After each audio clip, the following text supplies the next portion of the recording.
You ever get something stuck in your teeth? Unfortunately, yes. It's the worst.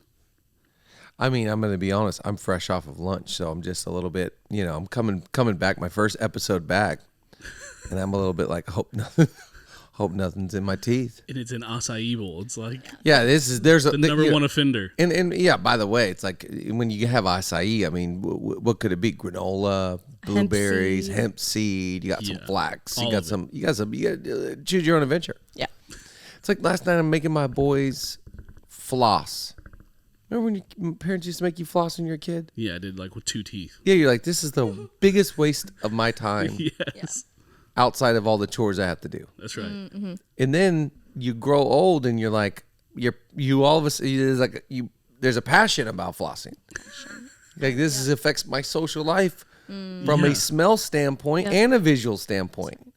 I also never want to go to the dentist or orthodontist again in my entire life. I just want to live healthy teeth. Yeah. Yep. But to me, I feel like my commitment to the dentist is like, because I want to have teeth the rest of my life. True. Yeah. And what's better than a good cleaning? Yeah. And by the way, when you're in the cleaning, it's like hardship. It's not fun. No. No discipline is enjoyable. But when you walk out of a cleaning, you couldn't tempt me with an acai bowl. True. When you walk out of a cleaning, I'm just looking for some high quality H2O. Yeah, I'm staying away from coffee for a while. I just got my teeth cleaned. Yeah. Yes. It's that new car smell. You just keep feeling like, wow, am I zesty or what? Zesty. Confidence, smile, pearly whites. There's no acai bowl around here. You know what it's time for, guys? What? It's time for a cleaning. Let's go.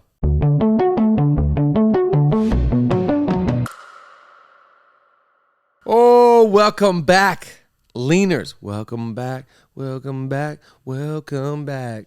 I don't know that one. That's Mace. That's Mace right there. That's old school for me, yeah. Yeah, the old school rapper Mace. Yeah. Turn preacher, turn back to rapper, turn preacher again. It's great to be back with the Leaner Nation. Where my leaners at? Here we are. Where my leaners at from side to side? Like, okay, man, you did Mace. Let's just calm down. You're kind of coming in a little bit hot. We know you've been gone. We know you've been lollygagging and hanging out. It's time to get back to work, buddy. At camps. Camps. Yeah, we're both wearing camp hats. Yeah, Camp Zoe. We're fresh. Zoe, yeah. Just got back last night from Camp Zoe, a.k.a. staff retreat. Mm-hmm.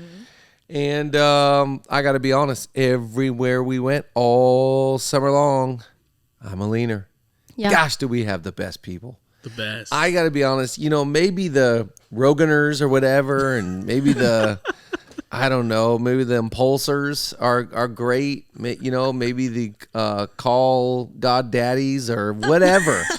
I don't know what you call themselves, but I'll tell you what we call ourselves. And we are our own tribe. Yeah. We are our own nation. Yes. What's the internet plant that they're convinced she's an internet plant? The girl Bobby, is that her name? Oh yeah. Right. I just saw an interview with Yeah, she just It's interviewed fake. with Portnoy. Yeah, exactly. Yeah, she just I'm wearing She my plays characters. Yeah. I'm wearing my Montauk hat. I ran into Dave Portnoy in Montauk. This is another conversation for another day. Anyways, leaners, we're back at it, and we're excited, and we're gonna have the best end of the year ever. Best end of the year possible. Yeah. And we hope that you're doing great. Again, thank you to every person that helps get the message of leadership out, because you know what? When the leader gets better, everyone gets better. Everybody gets better. I have a shout out to Rachel, who is in Thailand with my sister, is a leaner. Stop, in Thailand. Yeah. And so I was FaceTiming my sister, and she's like, Rachel, get over here. And I met her on FaceTime. She's like, whoa. I was like, whoa. And it was just so cool. Come on. It was a leaner. We had a moment. We've crossed the pond. We're overseas.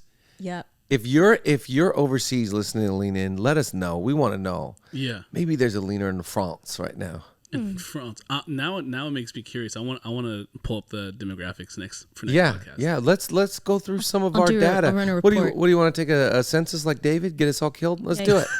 Thanks a lot, buddy. Terrible idea. Such a specific. Let's just stay faithful to what God has in front of us. All right, today. You don't have to be perfect, but you got to meet the standard. Come on. I want to talk to you today. In fact, I want to encourage every leaner. Let's up the ante in being excellent, having strong character. I feel like, a lot of leaders, all we do, the more we lead, is add indulgences or what we can participate in now, what you can watch now, what you can say now. I find so much lenience and just like acceptance. But I think the more, let's go John Maxwell, hit me with it. Everything rises and falls on leadership. Gosh, that voice. Sounds deeper every time we hear That it. voice is just, if that won't haunt you, I don't know what will. By the way, I got to see John on my summer break, and just come on, that man we can call GOAT. Hold on. Did he sound like that, or is this like this was recorded when he woke up? I think this one was he had recorded an audio book or two that day, and Yeah. hit it one more time. Everything rises and falls on leadership. I mean, if you're not in the studio that day, I don't know where you are. You don't talk like that at the restaurant. No. Anyways, John Maxwell would say, the more responsibilities you have, the less rights you have. So leader, you don't have that right to just do whatever you want to do and say whatever you want to say and spend however you want to spend. Don't ever become a leader that is plagued with entitlement. Wow. I'm entitled. I've got the title. And so I can do this and do that. No, you can't. You actually can't. And you don't have to be perfect. None of us are perfect. No one's going for perfection. We're going for excellence. We're going for best foot forward. We're going for effort. We're doing everything wholeheartedly. Why? Because we want to be the best of the best. That's right. I want to just encourage you that there's more inside of you. There's more to go, to learn, to achieve, to meet. You have not arrived. There's more inside of you. And you don't have to be perfect, but you got to meet the standard. I'm going to give you 10 standards you need in your leadership. Number one, you need to live above reproach. So you need to live above scrutiny, above being questioned, above, the Bible says, avoid the appearance of evil. So I'm living above that. Man, that looks kind of sketchy. That looks kind of interesting. I don't know if that's right. I don't know if you should. No. Let's live above it. That's right. This is a great rule of thumb. I remember a guy named Blaine Bartell. He was a youth pastor. He started 180 in Tulsa, Oklahoma. Unbelievable, creative, by the way. So creative. He used to have a list of, leadership rules. And he would say, this is a great thought. If you can't put it on the 6 o'clock news, you shouldn't be doing it. I love it. I just think that's a good rule of thumb. Yeah. Totally. What are you saying? If I don't want everybody to know about it, why would I give myself that indulgence in private? So live above reproach. Number 2, faithful to your spouse. Hello. We can work through a lot of problems, but we can't work through a lot of crisis. Yeah. Wow. That's great. You can't have these crazy over the top terrible decisions that will take you out as a leader. So I always think that faithfulness will equal fruitfulness, and so it's continually making the decision. I think the older I get, the more like a John Maxwell, other heroes of mine, the more I am just so thankful for their continual yes. Marriage is a continual yes. I continually choose you. I continually pursue you. There's a good group of friends that Julie and I have that are studying, kind of the collapse or the failure of a lot of marriages. And they're studying it from the man's perspective, what's going on with men today. And, I think it's up to 70% of divorces right now are driven by female. And if they're a college graduate, it's up to, I think, almost 90%. Wow. And most most of the guys, when this, day comes, the divorce day, they're caught off guard completely because they have a greater evaluation of their marriage than their spouse does. And so the guy thinks it's going good. It's going fine. I think we're all right. And the girl's going, you don't provide X, Y, and Z. You're not this, that, and the other. And one of the things that they've discovered in their research is that the guy stopped pursuing the female. Wow.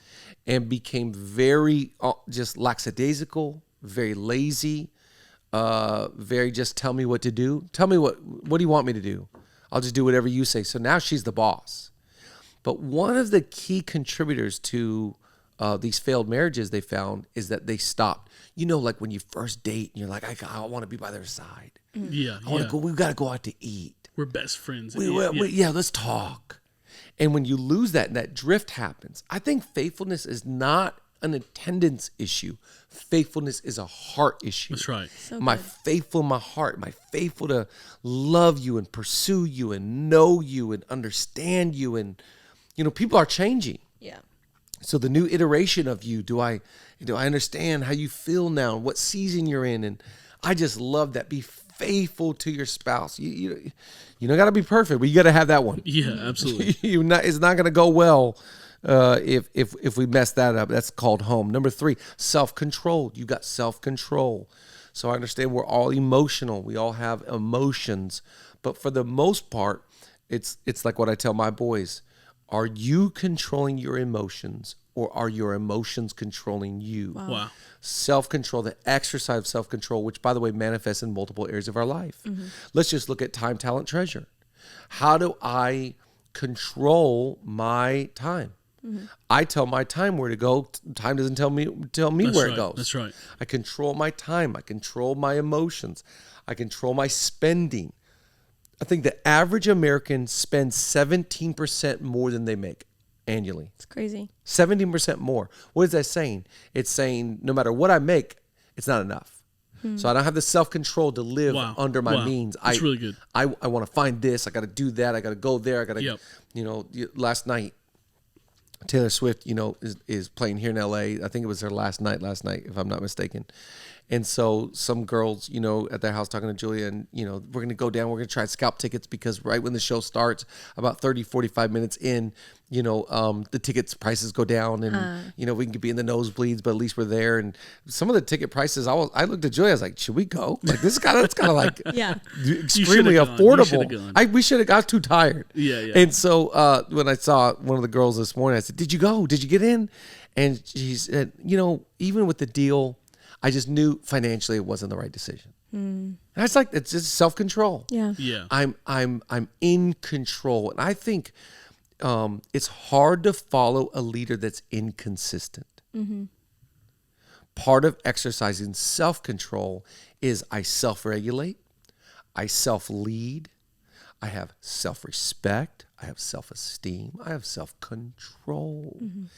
And so I think, listen, you're going to have emotions, you're going to have hard seasons, you're going to have frustrations, but you have to be in control. It's my firm belief. I don't give the narrative of my life over to others. I am in control. I'm in control of creating my reputation. I'm in control of my name. I mean, I give it to God, but I'm doing my best. Right. What's the old saying?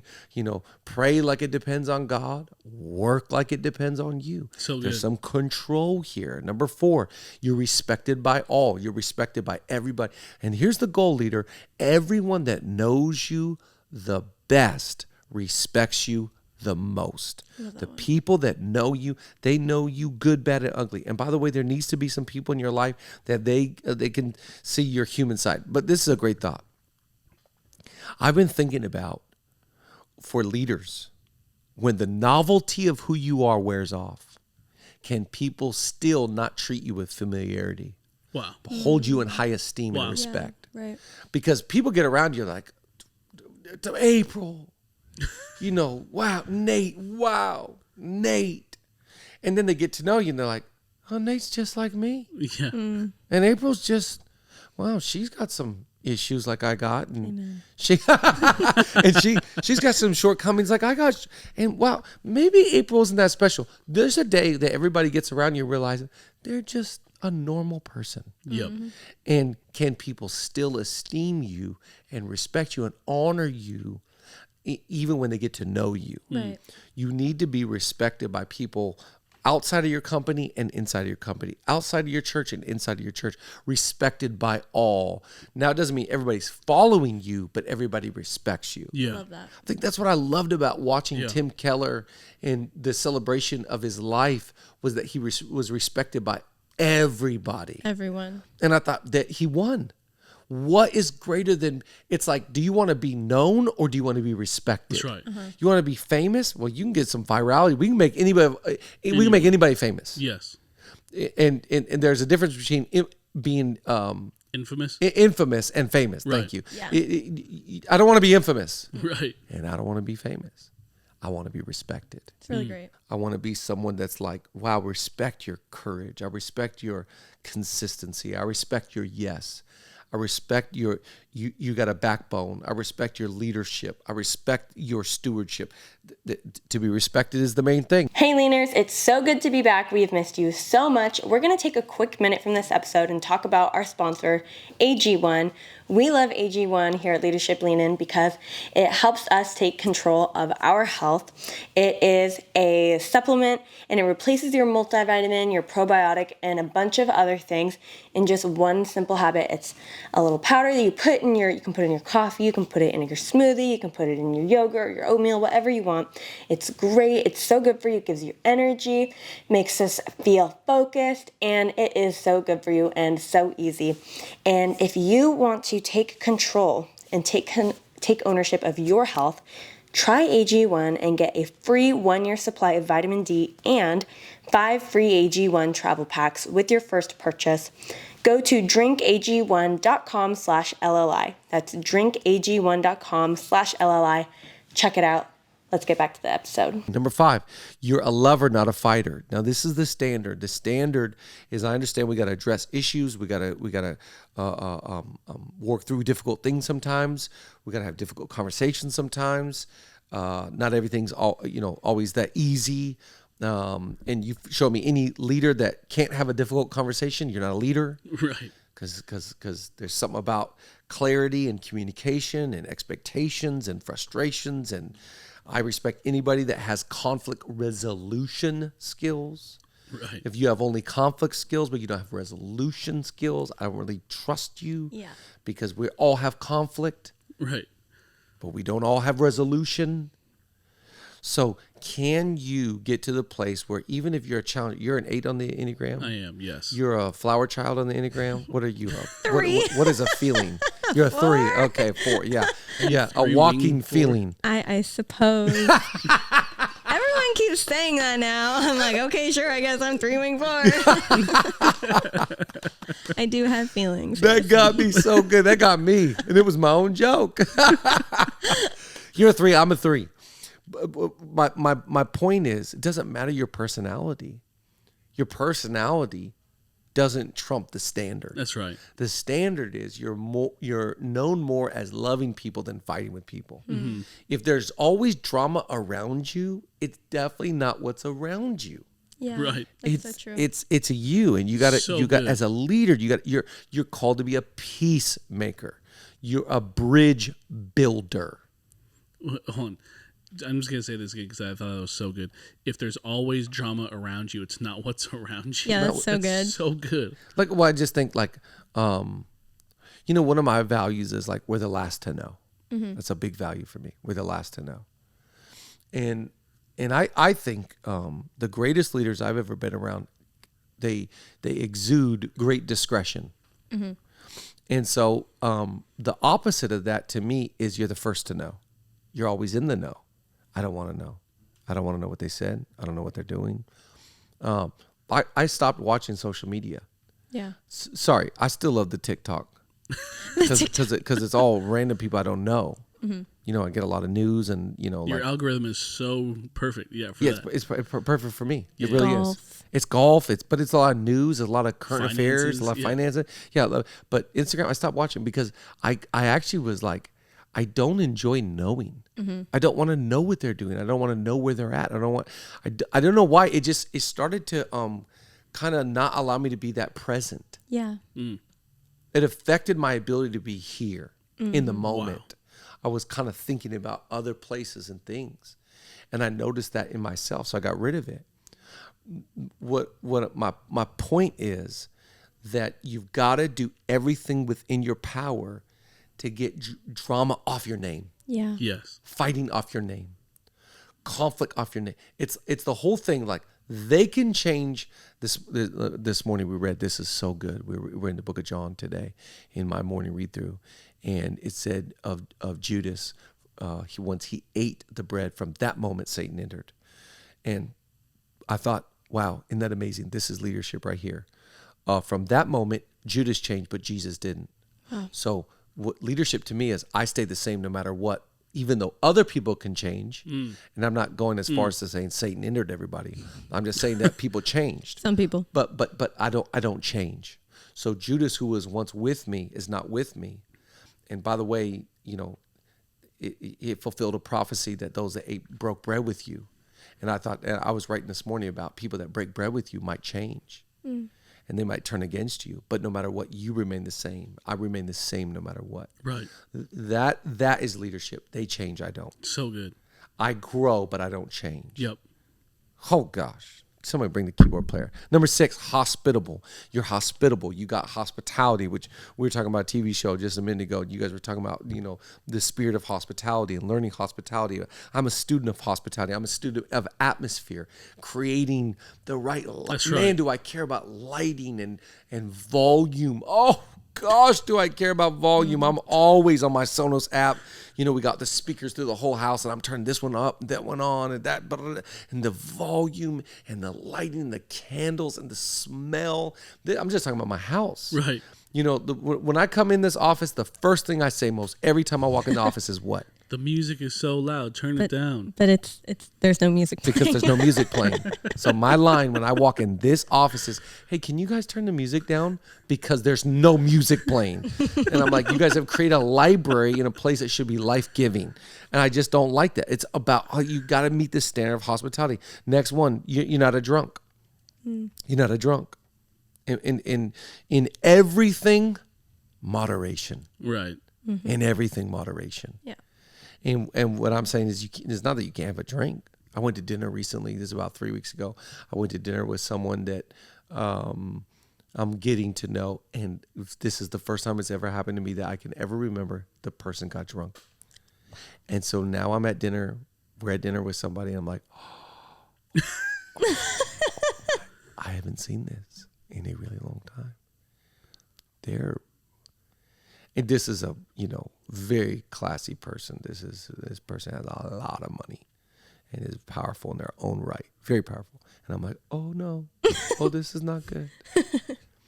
And,